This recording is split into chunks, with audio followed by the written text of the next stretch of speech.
देव अपना चेहरा दूसरी तरफ घुमा लेता है। वेदांश उसके बगल में बैठ जाता है। देव वेदांश को बिना देखे बोलता है, आप जाए, अपना काम कीजिए। आप सोचिए कि भाभी ने ऐसा क्या कहा तारा से जो तारा शादी के लिए मान गई। आपको तो हमारी खुशियां दिख नहीं रही है। हम जाएंगे और दादाजी से आपकी शिकायत करेंगे। अब आप हमारी शादी में भी शामिल मत होइएगा। हमारी शादी में शामिल होने की आपको कोई जरूरत नहीं। आप सिर्फ यही सोचिए कि भाभी ने ऐसा क्या बोल दिया। बस आप यही सोचते रहिए। आपको हमारी खुशी बिल्कुल नहीं दिख रही भाई कि हम खुश हैं। हमारी शादी हो रही है उससे जिसे हम प्यार करते हैं। आप तो हमारी हर छोटी से छोटी खुशी में खुश होते हैं ना। तो फिर आज हमारी इतनी बड़ी खुशी में क्यों नहीं खुश होते हैं? क्यों आप टेंशन लेकर बैठे हैं?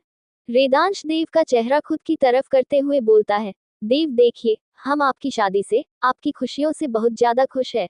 ठीक है, हम नहीं सोच रहे इस बारे में। ठीक है, अब आप अपना ये जो मुंह लटकाए हुए है, इसको ठीक करिए। हम नहीं सोचेंगे, बिल्कुल भी नहीं सोचेंगे। अब ठीक है। देव जल्दी से खुश हो जाता है और वेदांश के गले लगते हुए बोलता है, आप सच में बहुत अच्छे हैं, भाई। वेदांश देव को समझाते हुए बोलता है, अब आपकी शादी हो रही है, आपके ऊपर एक के साथ साथ दो दो जिम्मेदारी है। तो आपकी प्ले बाय वाली इमेज, इस इमेज को पूरे तरीके से दूर करिए। इसकी भनक भी तारा को नहीं लगनी चाहिए कि आप पहले क्या करते थे। आप अपनी शादी पर फोकस करिए और इन सब चीजों से दूर रहिए और आपको तारा को खूब अच्छे से ध्यान ख्याल रखना होगा। उसका 6th मंथ है, तो उसके बहुत ज्यादा मूड स्विंग्स होंगे।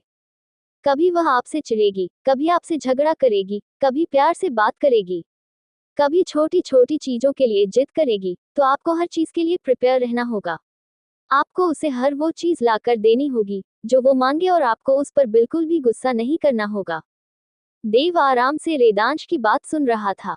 वो उसे देखते हुए बोलता है, भाई, हमें सब पता है, हम कुछ भी गुस्सा नहीं करेंगे। हम जान की सारी बातें मानेंगे। जान हमसे जो मांगेगी, हम उसे वो ला कर देंगे और बिल्कुल भी उस पर गुस्सा नहीं करेंगे। देव बिल्कुल एक सीधे से बच्चे की तरह उसे बोल रहा था। वेदांश उसकी हरकत पर मुस्कुरा देता है और वहां से उठते हुए बोलता है, हमें अभी कुछ काम है, हम करके मिलते हैं आपसे शाम को। देव कुछ नहीं बोलता और बस वहीं बैठा रहता है। वो आज बहुत ज्यादा खुश था। उसकी शादी उसके प्यार से हो रही थी, जिसके लिए उसने अपनी सारी पूरी आदतें, अपनी सारी बुरी इमेज छोड़कर एक अच्छा अच्छा इंसान बनना चाहता था उसके लिए। वहीं दूसरी तरफ अर्चना अपने रूम में कुछ काम कर रही थी। तभी उसके रूम का दरवाजा नॉक होता है। अर्चना धीरे से बोलती है, आ जाए। देव अर्चना के रूम के अंदर आता है। अर्चना देव को वहां देखकर उससे पूछती है, क्या हुआ देव, सब कुछ ठीक है ना, आप यहाँ हमारे रूम में? देव अर्चना के पास आकर बोलता है, भाभी, वो हमें आपको कुछ बताना था। अर्चना उसे देखते हुए बोलती है, हाँ बैठिए, बताए, आपको हमें क्या बताना है? देव कुछ सोचने लगता है। अर्चना उसे देखते हुए बोलती है, देव बताए, आपको क्या बताना है? देव अर्चना को देखते हुए पूछता है, भाभी, आपने जान से क्या कहा है कि वो हमसे शादी करने के लिए मान गई? वो हमसे शादी नहीं करना चाहती थी। वो हमेशा यही बोलती थी कि वो हमसे क्या, किसी से भी शादी नहीं करना चाहती है। भाभी, बताए ना, आपने क्या कहा है? प्लीज भाभी, बताए। हमने आपसे कुछ भी नहीं पूछा कि आप हमारे भाई की जिंदगी में क्यों आए, क्यों आपने ऐसा किया, क्यों ये बदला लेना चाहती थी? इस सब का कारण क्या है? क्यों आप बचपन से उस गांव में रही? हमने आपसे कुछ भी नहीं पूछा, क्योंकि हमें आप पर भरोसा है कि आप हमारे भाई को कभी भी हर्ट नहीं करेंगे। हमें नहीं पता, हम छोटे थे, तो हम नहीं पता आपके पास में बचपन में क्या हुआ। क्यों आप भाई को बर्बाद करना चाहते हो? क्यों ठाकुरों से नफरत करते हैं? पर आप बोलती हैं ना, हम आपके प्यार देवर, अच्छे देवर हैं, आपको हम पर भरोसा है ना। प्लीज भाभी, बताए, आपने ऐसा क्या कहा है जान से कि जान शादी के लिए मान गई? अर्चना कुछ सोचते हुए बोलती है, देव, हर सवाल के जवाब जरूरी नहीं होते। आप ये सोचिए कि आपकी शादी हो रही है तारा से, अपनी जान से, आप जिसे बेइंतहा प्यार करते हैं, उनसे आपकी शादी हो रही है। आप सवालों के जवाब ढूंढने में क्यों लगे हैं? हर सवाल का जवाब देना जरूरी नहीं होता और कुछ सवाल के जवाब ही नहीं होते हैं। आप हमसे ये बात तो नहीं करने आए। आप बताए, आप हमसे क्या बात करने आए थे? देव कुछ सोचते हुए गहरी सांस लेकर बोलता है, भाभी, वो जान, जान के पेट में पल रहे बच्चे के बाप हम हैं। आई नो भाभी, हमने गलती की है, बहुत बड़ी गलती। हमारी गलती की वजह से उनके सारे सपने, उनकी जिंदगी बदल गई। उनके सपने हमारी गलती की वजह से टूट गए। भाभी, प्लीज विश्वास कीजिए हम पर, हमने जानबूझकर ऐसा कुछ भी नहीं किया है। अर्चना धीरे से बोलती है, हमें पता है। देव शौक होकर अर्चना को देखने लगता है। फिर अर्चना से बोलता है, भाभी आप जानती हैं, फिर भी आप अपनी बहन की शादी हमसे कर रही हैं। हमने आपकी बहन की जिंदगी बर्बाद कर दी, उनके सपने तोड़ दिए, फिर भी आप करवा रही हूँ उनकी शादी हमसे। अर्चना देव के हाथ को अपने हाथों में रखकर बोलती हैं, देव, हम जानते हैं उसे दिन क्या हुआ था। हमने पूरी इन्वेस्टिगेशन करवाई है। उस दिन तारा की सॉफ्ट ड्रिंक पर डिजायरिंग ड्रग्स दिए गए थे, ताकि उसकी डिजायर, उसके हार्मोन्स एक्टिव हो जाए, बहुत ज्यादा एक्टिव हो जाए और वो गलती कर बैठे, जो गलती वो कभी नहीं करना चाहती थी। वो लड़का उसकी बॉडी पर अट्रैक्ट हो गया था, उसकी बॉडी पाना चाहता था, पर तारा वहां से तो निकल गई, पर एक रूम में पहुंची और वो रूम आपका था। आपने जो किया, सिर्फ उसे बचाने के लिए किया। अगर आप वैसा नहीं करते, तो तारा मर भी सकती थी। आपको पता ही होगा कि वो डिजायरिंग ड्रग्स कितने हानिकारक होते हैं। अगर उस इंसान की डिजायर पूरी नहीं की जाती, तो इंसान मर तक सकता है। आपने सिर्फ उनकी जान बचाई है और उस वक्त उनकी जान बचाने का सिर्फ वही एक रास्ता था। डॉक्टर भी उसमें कुछ नहीं कर पाते। ये चीज हम अच्छे से जानते हैं और हमें ये पता है कि आप उस बच्चे के असली बाप हैं। हमें इससे कोई प्रॉब्लम नहीं है। हम बस उस बच्चे को उसके असली पिता से मिला रहे हैं। खैर, आप ये सब छोड़िए। 1 घंटे बाद आपकी शादी है, तो जाकर रेडी हो जाइए। हम तारा को देखकर आते हैं। इतना बोलकर अर्चना अपने रूम से चली जाती है। उसके दिमाग में कुछ तो चल रहा था। वो कुछ तो सोच रही थी, जो वो किसी को नहीं बता रही थी। कुछ बड़ा, बहुत बड़ा, जिसे वो जल्दी किसी को बताना नहीं चाहती थी। इनफैक्ट, वो बताना ही नहीं चाहती थी। वो खुद से धीरे से बोलती है, शतरंज का खेल है और शतरंज के खेल की बाजी, जितना हमें अच्छे से आता है, इस शतरंज के खेल को हम अपनी मुट्ठी में ही रखेंगे। वही नीचे हॉल में शौर्य बैठा हुआ था और उसके सामने उदय ठाकुर बैठे हुए थे। उदय ठाकुर शौर्य को देखते हुए बोलते हैं, तुम तो अनमोल रंधावा के पोते हो ना? बिल्कुल उसी की जैसी शख्सियत, उसी के जैसा रौब है तुम में। शौर्य तिरछा मुस्कुराते हुए बोलता है, आप पहले नहीं है हमारे दादाजी को सही पहचाना, हम अनमोल रंधावा के ही पोते होते हैं। उदय ठाकुर मुस्कुराते हुए बोलते हैं, वो कोई भूलने की चीज नहीं है और उसे कोई कैसे ही भूल सकता है। शौर्य तिरछा मुस्कुराते हुए बोलता है, सही कहा आपने, हमारे दादाजी को कोई या आप कैसे भूल सकते हैं। बोलते हुए वो कुछ और ही सोच रहा था। अर्चना जो कि तारा के रूम की तरफ जा रही थी, उसके कानों में उदय ठाकुर की आवाज पड़ती है, तो उसके कदम नीचे हॉल की तरफ आ जाते हैं। वो सीढ़ियों से उतरते हुए नीचे हॉल में आती है और झुककर उदय ठाकुर के पैरों को छूते हुए उन्हें प्रणाम करती है।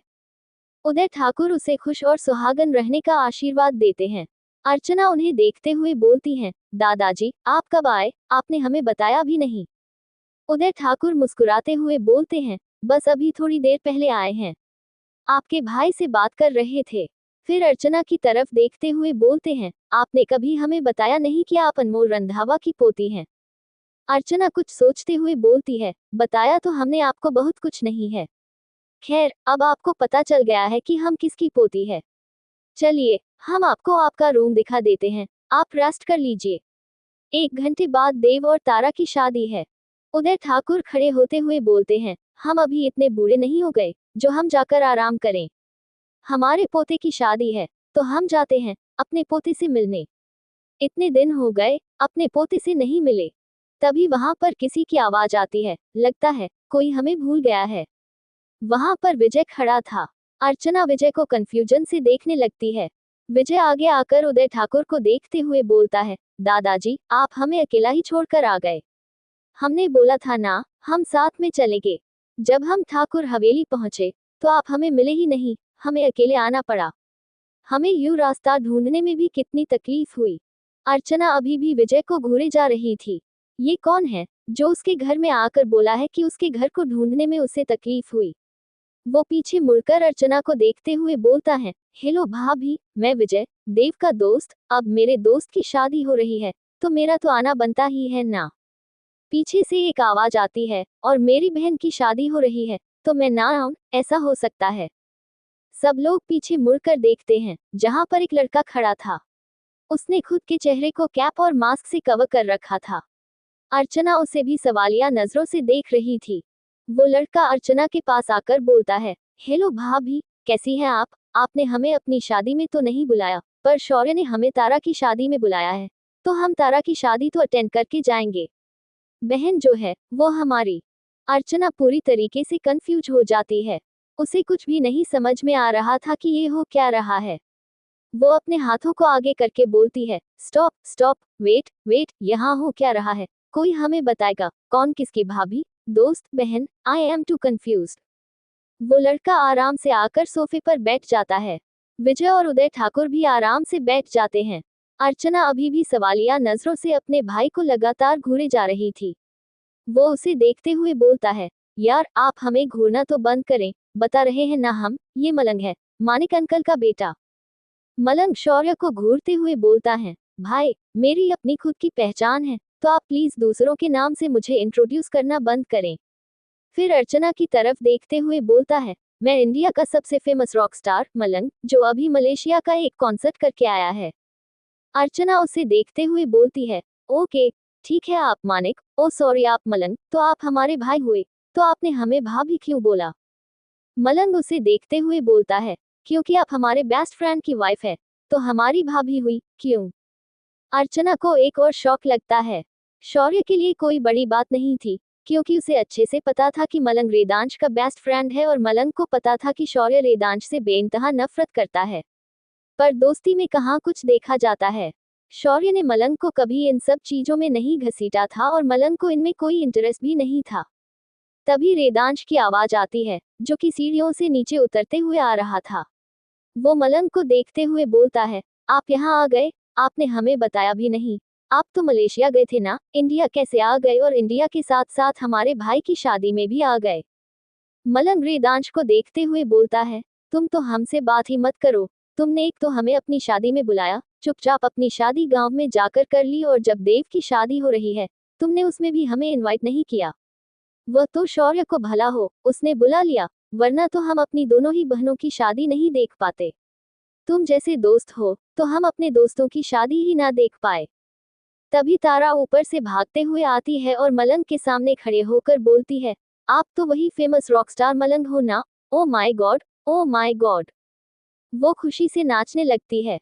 देव, जिसने तारा की इतनी तेज आवाज सुन ली थी, वो भी जल्दी से अपने रूम से भागते हुए आता है और तारों को ऐसे उछलते देखकर उसे जल्दी से कमर से पकड़कर वहीं सोफे पर बैठा देता है। फिर उस पर गुस्सा करते हुए बोलता है, तुम पागल हो गई हो, तुम्हारा दिमाग खराब हो गया है। तुम्हें जरा सा अंदाजा भी है, तुम अभी क्या कर रही थी? अगर बच्चे को कुछ हो जाता तो, तुम्हें चोट लग जाती तो, तुम्हें अपनी जरा सी भी फिक्र नहीं है। तारा, अपनी ना सही, कम से कम बच्चे की तो फिक्र कर लो। तुम्हारी वजह से उसे चोट लग जाती तो, और तुम्हें अच्छे से पता है कि तुम्हारी प्रेगनेंसी में 6 मंथ चल रहा है, तो तुम्हें इतना चीखने या कूदने की क्या जरूरत है? शांति से कोई बात नहीं बोल सकती, हमेशा एक्साइटमेंट भी इतना कूदना जरूरी रहता है? देव गुस्से से सुनाए जा रहा था, सुनाए जा रहा था। तारा बहुत देर से शांति से उसकी सारी बातें सुन रही थी। उसका भी पारा हाई हो जाता है। वो खड़े होकर गुस्से में देखते हुए खोलते हुए बोलती हैं, हम कब से देख रहे हैं, आप हमें सुनाए जा रहे हैं, फटे ढोल की तरह बजे जा रहे हैं। ठीक है, गलती हो गई थी, बोल दिया थोड़ा सा, अब क्या सारा राशन पानी लेकर चढ़ जाएंगे? हो गई गलती हमसे, अब नहीं करेंगे ऐसा, अब शांत हो जाए और चिल्लाना बंद करें हम पर। इतना बोलकर वो सीधा अपने रूम में चली जाती है। तारा देव पर अपनी सारी भड़ास निकाल देती है, उस पर अपना सारा गुस्सा उतार देती है और गुस्से में उसे धक्का देकर वहां से ऊपर अपने रूम में चली जाती है। देव उसे देखता रहता है और अपना सरनामे दिला देता है। वो खुद से ही बोलता है, हमने कुछ गलत नहीं किया, हम बस उसकी फिक्र कर रहे हैं, और वो इतना ज्यादा कितना गुस्सा कर रही है। अर्चना देव के कंधे पर अपना हाथ रखकर बोलती है, देव आप ज्यादा मत सोचिए उसके बारे में, प्रेगनेंसी में ऐसा होता रहता है। उसके सिर्फ मूड स्विंग हो रहे हैं, ठीक हो जाएगी। अर्चना अभी भी देव के कंधे पर हाथ रखे हुए थी। रेदांश की नजरें लगातार अर्चना के हाथों पर थी। वो गुस्से से बस उसके हाथ को ही घूरे जा रहा था। उसकी आंखें लाल हो गई थी, उसके हाथों की मुट्ठियां कस गई थी। वो अभी भी लगातार अर्चना के हाथों को घूरे जा रहा था। मलंग ने उसको ऐसे देख लिया था। वो देव के पास आकर बोलता है, तुम यहाँ क्या कर रहे हो? जाओ, जाकर अच्छे से रेडी हो जाओ, तुम्हारी शादी है आज और थोड़ी देर में तुम्हारी शादी होने वाली है। देव जल्दी से वहां से चला जाता है।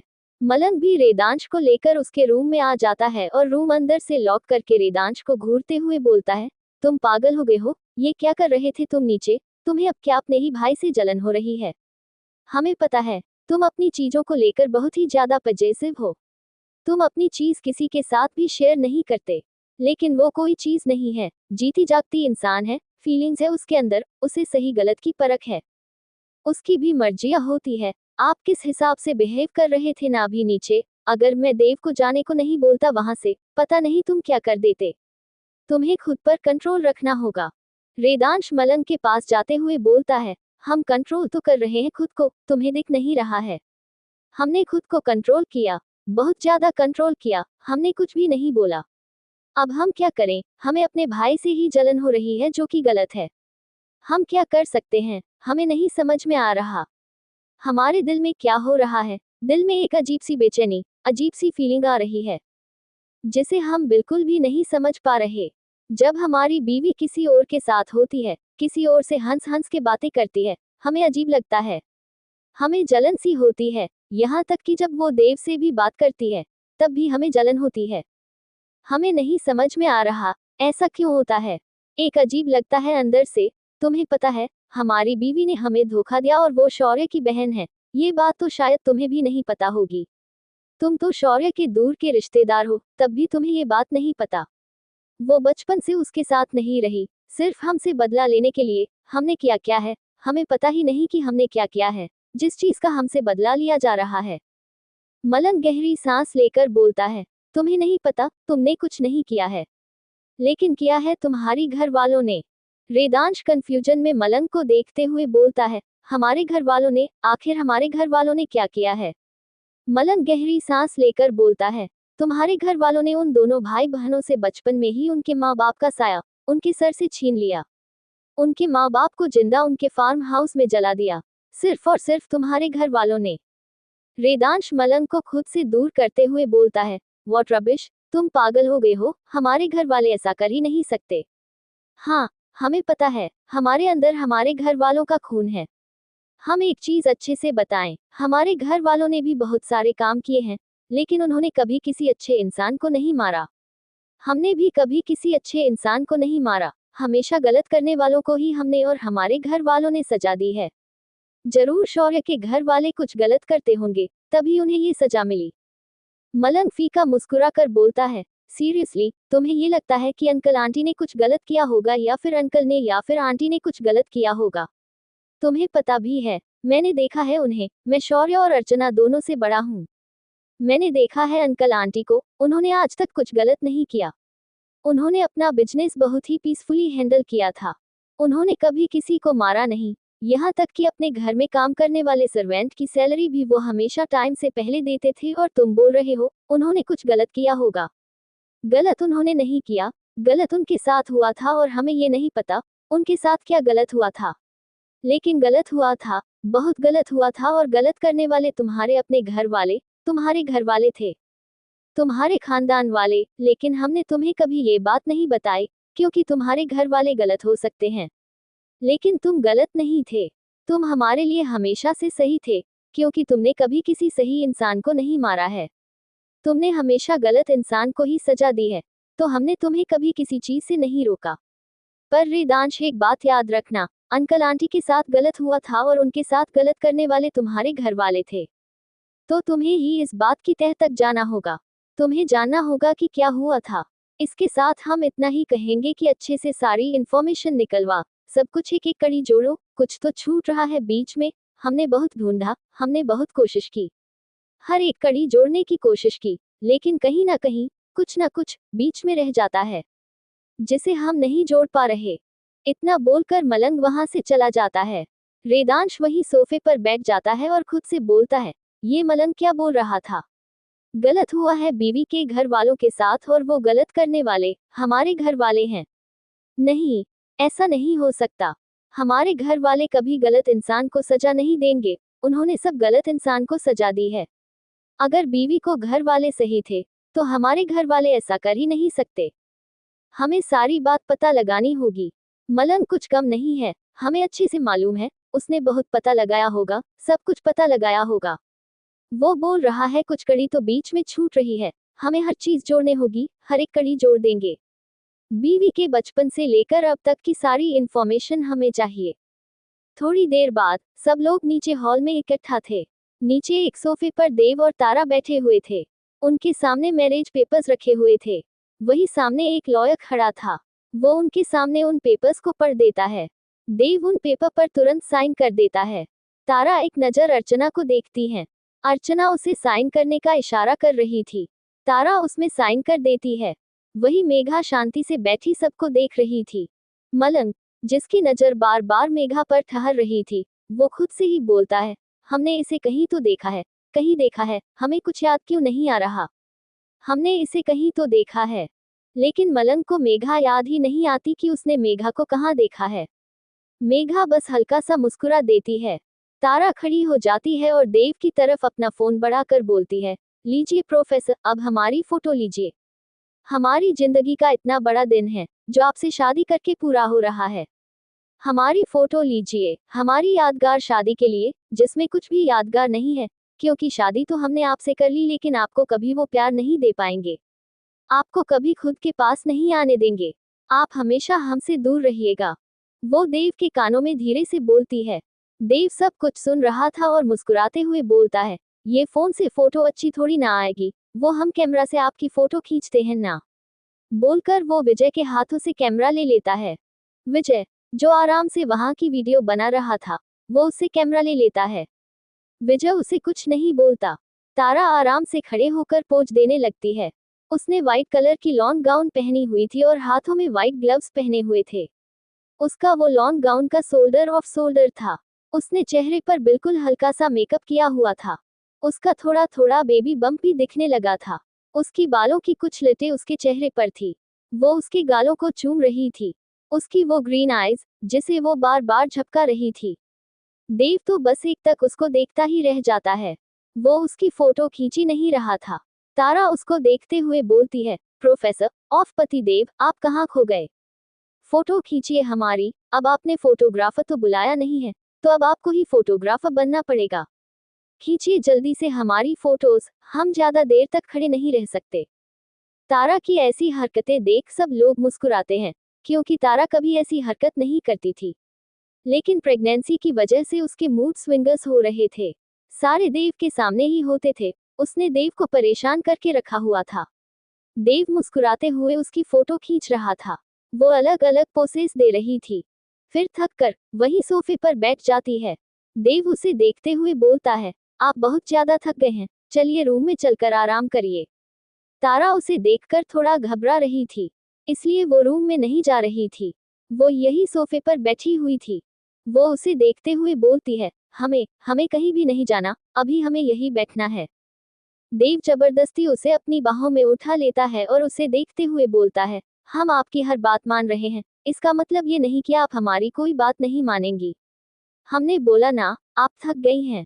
आप चुपचाप से चलकर रूम में आराम कीजिए, वरना हमारे पास और भी कई तरीके हैं, समझी। अब आप चुपचाप से चलिए।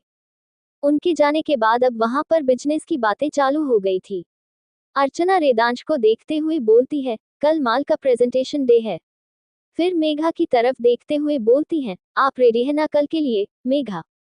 मेघा अपना सर हाँ में हिला देती है और अर्चना को देखते हुए बोलती है, हाँ दीदी, हम तैयार हैं। कल का दिन हमारी जिंदगी को बहुत बड़ा दिन है और वो दिन हमारी सारी लाइफ चेंज कर देगा।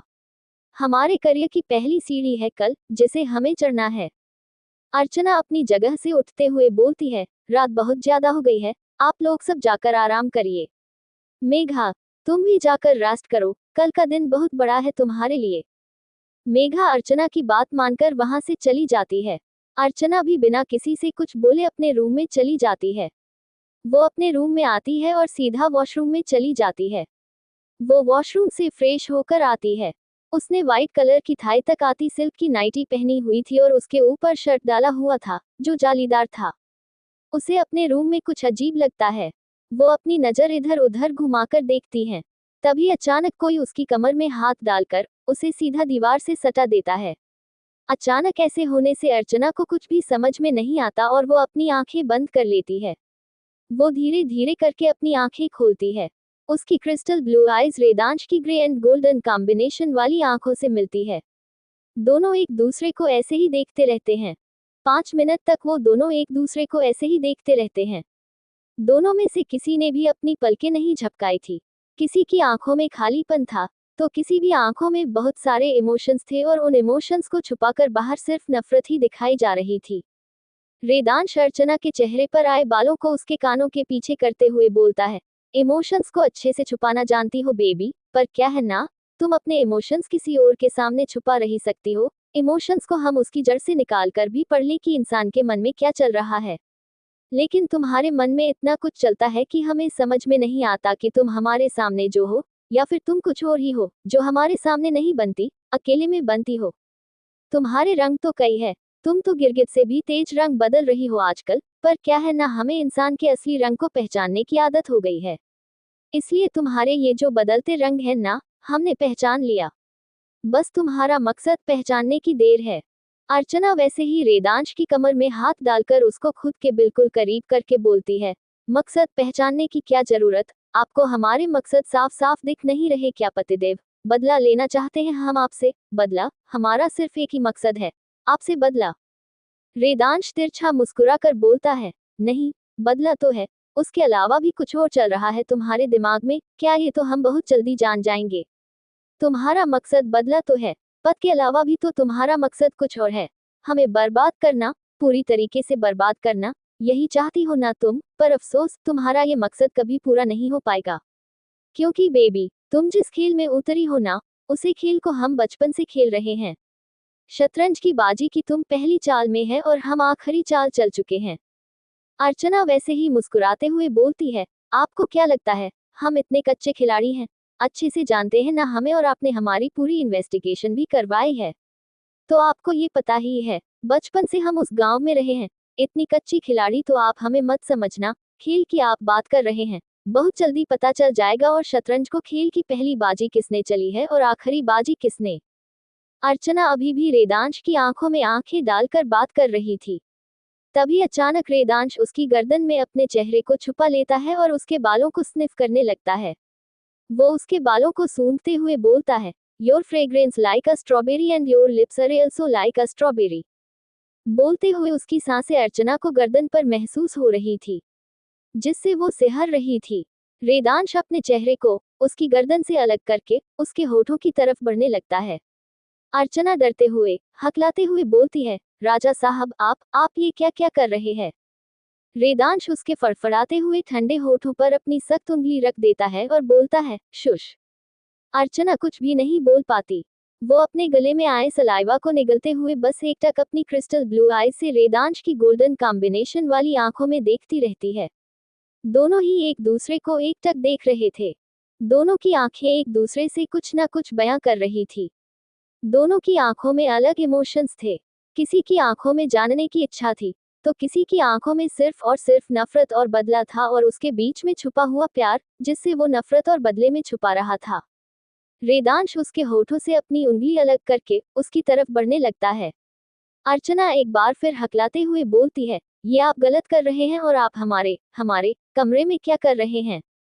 रेदांश तिरछा मुस्कुराते हुए बोलता है, जहां हमारी बीवी होगी वही तो हम होंगे ना, और वैसे भी बेबी, आप हमारी पत्नी हैं, तो आपका फर्ज है कि आप अपने पति के साथ रहे, ना कि अलग कमरे में। नहीं, बोलकर रेदांश अर्चना के होठों की तरफ बढ़ने लगता है। अर्चना हकलाते हुए बोलती है, ये आप क्या कर रहे हैं? हमें सोना है, नींद आ रही है हमें, बहुत बड़ा दिन है, कल प्रोजेक्ट का प्रेजेंटेशन है, आप दूर रहिए। बोलकर वो जैसे ही जाने लगती है, रेदांश एकदम से उसकी कमर में अपना हाथ डालकर उसे एक बार फिर दीवार से सटा देता है और खुद उसके बिल्कुल करीब आ जाता है। उसके दोनों पैरों के बीच में अपना एक पैर रखकर उसके होठों की तरफ पढ़ते हुए बोलता है, बेबी, कल इतनी बड़ी अचीवमेंट है, वो अचीवमेंट के लिए थोड़ा सा रोमांस, थोड़ा सा एंजॉयमेंट तो बनता ही है ना, समझ लो उस अचीवमेंट की सक्सेस पार्टी है। अर्चना कंफ्यूजन से रेदांश को देखने लगती है और खुद से ही बोलती है, ये क्या बोल रहे हैं? पागल हो गए हैं क्या आप? आपका पागल हो गए हैं? मम मम इसके आगे की आवाज उसके गले में ही अटक कर रह जाती है, क्योंकि रेदांश उसके होठों को अपने होठों में ले लिया था और उसे स्मूथली किस करने लगा था। अर्चना बस आंखें फाड़े रेदांश को देख रही थी, जिसने बिना उसकी मर्जी के उसे किस किया था और उसे उसकी बात भी कंप्लीट नहीं करने दी थी। अर्चना के हाथ अभी तक रेदांश के सीने पर थे। वो धीरे धीरे उसके सीने से ऊपर की तरफ जाने लगती है और उसकी गर्दन में अपने हाथों को अच्छे से फंसा लेती है और अपने हाथों की पकड़ उसकी गर्दन पर मजबूत कर देती है। अर्चना के नाखून रेदांश की गर्दन पर गड़ रहे थे, लेकिन उसे इससे बिल्कुल भी फर्क नहीं पड़ रहा था। ऐसा लग रहा था जैसे उसे बिल्कुल भी दर्द ना हो रहा हो, वो तो बस अपनी किस को एंजॉय करने में लगा था। अर्चना भी उसका साथ देने लगी थी। करीब 15 मिनट की किस के बाद रेदांश अर्चना के होठों को छोड़ता है। अर्चना गहरी सांस ले रही थी, जो रेदांश को अपने सीने पर महसूस हो रही थी। वो गर्म सांसें रेदांश के दिल के तारों को छेड़ रही थी, जो उसके अंदर के इमोशंस, उसके अंदर की फीलिंग्स को बाहर निकाल रही थी। रेदांश एक झटके में अर्चना को अपनी गोद में उठा लेता है। अर्चना अपने हाथों रेदांश की गर्दन में और कंस के लपेट लेती है और रेदांश को देखते हुए अपनी पलकें बार बार झपका रही थी। उसे डर था कि कहीं रेदांश कुछ आगे ना बढ़ जाए। वो हकलाते हुए बोलती है, राजा, राजा साहब, हमें नींद आ रही है, हमें सोना है। हम थक गए हैं, आप जाए अपने रूम में। पर रेदांश तिरछा मुस्कुराते हुए बोलता है, नींद आ रही है हमारे बेबी को, कोई नहीं सोते हैं साथ में, आराम से सोते हैं। रेदांश की बात सुनकर अर्चना की आंखें हैरानी से एक बार फिर फैल जाती है, लेकिन अगले ही पल वो अपने मन में बोलती है, सोने को ही तो बोलना है, हम पहले भी तो यहाँ आने के पहले उनके साथ एक ही बेड शेयर करके सोए, तो फिर हमें इतना ज्यादा अजीब क्यों लग रहा है। अर्चना को अपनी पूरी टांगों पर रेदांश के ठंडे हाथ महसूस हो रहे थे। उसे बहुत ज्यादा डर लग रहा था, क्योंकि वो ठाकुर हवेली में हमेशा सिर्फ और सिर्फ साड़ी में रहती थी और यहाँ वो थाई तक आती सिल्क की नाइटी पहने हुई थी। ऊपर से उसकी नाइटी भी ऑफ शोल्डर थी, जिसमें नेट की श्रिक थी, जो सिर्फ से देखने भर की थी। रेदांश उसे बेड में लेटा देता है और खुद भी आकर उसके बगल में लेट जाता है। अर्चना अभी भी एक टक रेदांश को अपनी क्रिस्टल ब्लू आईज से देखे जा रही थी। रेदांश उसे देखते हुए बोलता है, क्या हुआ बच्चे, नींद नहीं आ रही है? हम लोग कुछ और भी कर सकते हैं, चलो हम लोग कुछ और करते हैं। अर्चना जल्दी से अपनी आंखें बंद कर लेती है और करवट लेकर दूसरी तरफ लेट जाती है। रेदांश उसकी हरकतें देखकर हल्का मुस्कुरा देता है। थोड़ी देर बाद अर्चना को अपने पैरों पर किसी के हाथ रेंगते हुए महसूस हो रहे थे, लेकिन अर्चना तब भी अपनी आंखें नहीं खोली। उसे अच्छे से पता था कि ये हाथ किसके हैं। अब अर्चना को अपने कंधे पर किसी के तपते होंठ महसूस हो रहे थे। रेदांश उसके पैरों से हाथ कभी उसके पेट के पास ले जाता, कभी उसके श्रग को नीचे करके वहां अपने होंठ रख देता। अर्चना उसकी हरकत से पूरी तरीके से इरिटेट हो गई थी। वो सीधा होकर रेदांश को घूरते हुए बोलती है, आप ये क्या हरकत कर रहे हैं? आपसे सीधे सोया नहीं जा रहा क्या? हमारी नींद क्यों डिस्टर्ब कर रहे हैं? रेदांश एक झटके में उसके ऊपर आ जाता है और उसके बिल्कुल करीब होकर बोलता है, हमें नींद नहीं आ रही है, तो हम क्या करें? अर्चना अपनी क्रिश्चियन ब्लू आइज को छोटी करके उसे घूरते हुए बोलती है, आपको नींद नहीं आ रही है, तो जाकर छत पर भूतों की तरह मंडराए। हमारी नींद क्यों डिस्टर्ब कर रहे हैं? रेदांश उसे देखते हुए बोलता है, हमें बच्चे चाहिए, हमें हमारे गोलू मोलू बच्चे चाहिए। अर्चना उसे ऐसे देखती है जैसे वो किसी पागल को देख रही हो। मतलब बच्चे चाहिए कहने का क्या मतलब है? अर्चना उसे खुद से दूर करते हुए बोलती है, आपका दिमाग खराब हो गया है क्या? ये आप क्या फालतू की बकवास किए जा रहे हैं? लगता है आपका मानसिक संतुलन हिल गया है। जाकर आपने दिमाग का इलाज करवाना पड़ेगा, पागलपन के आपको दौरे पड़ रहे हैं। रेदांश इस बार बिल्कुल उसके करीब आ जाता है। उसके चेहरे के बिल्कुल करीब अपना चेहरा करके बोलता है, पागलपन के दौरे नहीं, शायद आप याद नहीं है, हमारी शादी एक कॉन्ट्रैक्ट बेसिस पर हुई है। आप हमें बच्चा देंगी और बच्चे के लिए हम जो करना चाहे वो कर सकते हैं। मैंने आपको मना नहीं किया, लेकिन हमारी शादी का कॉन्ट्रैक्ट ताकि आप हमें 1 साल के अंदर अंदर बच्चा दे। अर्चना उसे देखते हुए बोलती है, आप पागल हो गए हैं, आपका दिमाग खराब हो गया है। बच्चा? क्या आपने बोला? बच्चा चाहिए तो क्या आसमान से आ जाएगा? बच्चे कैसे आते हैं? रेदांश उसे देखकर तिरछा मुस्कुराते हुए बोलता है, हमें पता है, बच्चे ऐसे नहीं आते हैं, उसके लिए मेहनत करनी पड़ती है। हम तो मेहनत करने के लिए तैयार है, लेकिन आप ही हैं जो मेहनत नहीं करना चाहती, बिल्कुल आलसी बनती जा रही है। आप थोड़ा मेहनत करिए, थोड़ा एक्सरसाइज करिए, तभी तो मेहनत का फल मिलेगा। मीठा मीठा, लाल लाल। अर्चना ऊपर की तरफ देखते हुए खुद से ही अपने मन में ही बोलती है, दुर्गा माँ, आपने हमें किस बेवकूफ इंसान के पास फंसाया है। बेवकूफ इंसान सच में पूरा पागल है। वेदांश उसे देखते हुए बोलता है, क्या दुर्गा माँ से बात बात पर शिकायत करती रहती हो। हम पहले आधे पागल थे, लेकिन आपने हमें पूरी तरीके से पागल बनाने पर मजबूर कर दिया है। हम बोल रहे हैं, हमें अपना बच्चा चाहिए। उसके लिए एक राउंड और हो जाए, सिर्फ एक। ज्यादा नहीं परेशान करेंगे। हमने आपसे पहले बोला था कि उस रात अगर आप अच्छे से हमारे साथ कोऑपरेट कर लेती, तो हमें दोबारा आपके साथ ये नहीं करना पड़ता। लेकिन उस रात आपने अच्छे से किया नहीं। हमने पहले बोला था कि अगर उस रात नहीं करेंगे, तो हमें 2-3 बार और करना पड़ेगा। वो सब कुछ आपको 2-3 बार और तकलीफ झेलनी पड़ेगी, हमारी शिद्दतों को झेलना पड़ेगा। लेकिन आपने उस रात को कुछ नहीं किया, तो झेलिए हमें।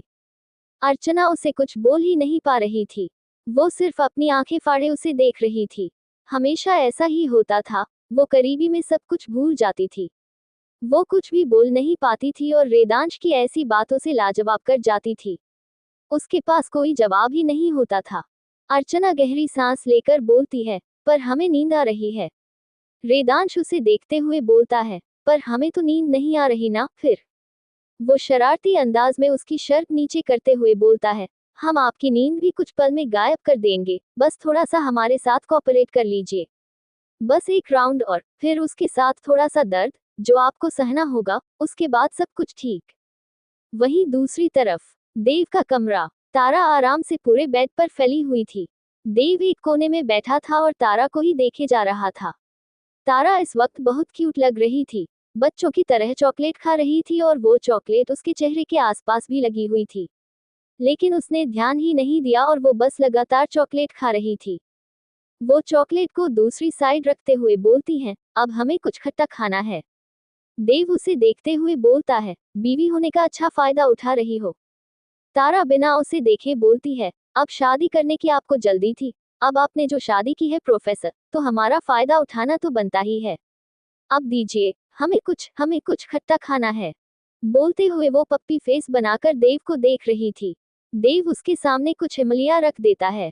तारा बहुत खुश हो जाती है और खुशी से झूमते हुए जल्दी से देव के हाथ से वो इमलियों को ले लेती है और खाने लगती है।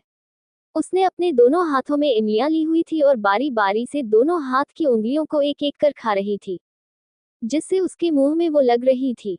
देव उसकी इस हरकत पर मुस्कुरा देता है और मुस्कुराते हुए उसे देखने लगता है। देव की नजर एक बार फिर तारा के होठों के आसपास लगी चॉकलेट पर पड़ती है। वो अपने हाथ आगे बढ़ाकर अपने अंगूठे से उसके चेहरे पर लगी चॉकलेट को साफ करता है।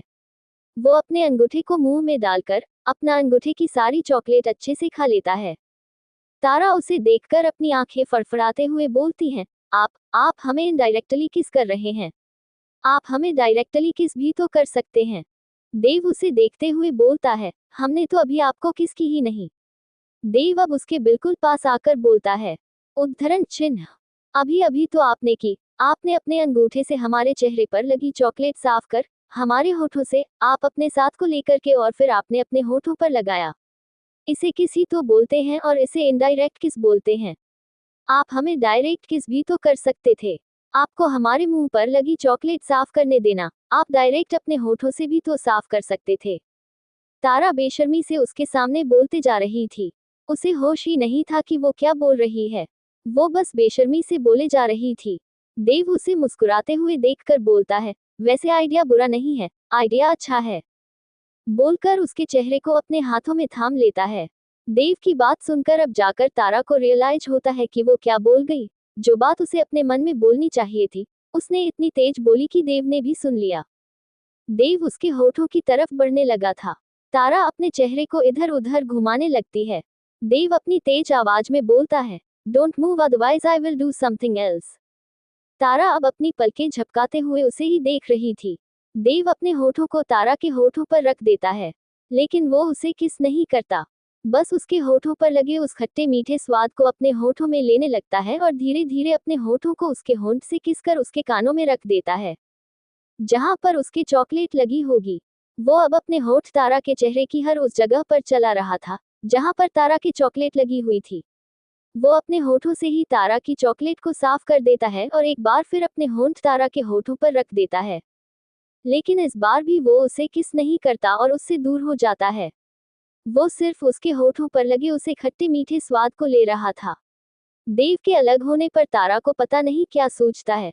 उसके दिमाग में क्या आता है कि वो देव के चेहरे की तरफ बढ़ जाती है और उसकी गर्दन में अपनी दो बाहें डालकर उससे बिल्कुल चिपक जाती है और उसके होठों पर अपने होंठ रख उसे किस करने लगती है। वो बहुत ही प्यार से उसे किस कर रही थी। तारा जब भी देव को किस करती थी, वो उसकी किस को एंजॉय करता रहता था, कभी भी उसको किस बैक नहीं करता था। वो वैसे ही उसकी किस को एंजॉय करता रहता था। इस वक्त भी वो तारा की उस किस को एंजॉय कर रहा था। तारा की आज की किस थोड़ी अलग थी। उसकी किस में थोड़ा सा फ्रस्ट्रेशन, थोड़ा सा गुस्सा, थोड़ा सा प्यार जो किसी कोने में दबा हुआ था, वो इस किस के जरिए निकल रहा था और थोड़ी सी एग्रेसिवनेस में तारा थोड़ी एग्रेसिव हो रही थी।